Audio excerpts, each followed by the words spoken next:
Mataas naman na leader ng New People's Army sa Visayas na dakip sa Davao City. Ang ulat kunin naman natin sa aming kasama si Peng Alinio ng Radyo ng Bayan Davao. Peng, maayong hapon.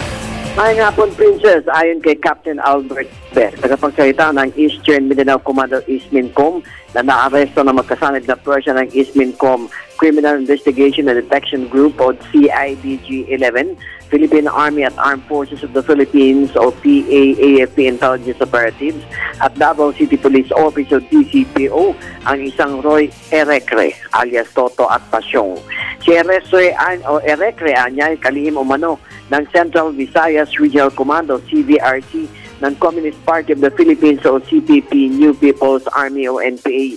Bandang alas 11 ng umaga Miyerkules nang mahuli si Erecre kasama umano ang kasintahan nitong namamasyal sa mga isla at tourist destinations ng Davao Region. Kasama nito isang Judith Haronyo na kasintahan ng huli. May warrant of arrest.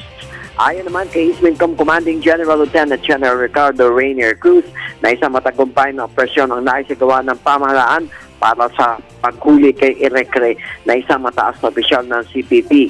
Sabay ng panawagan sa mga kasamahan nito na sumuko na maayos at magbalik loob na sa pamahalaan. Para sa Telebisyon ng Bayan, Peng Alinio, Radyo ng Bayan, Davao.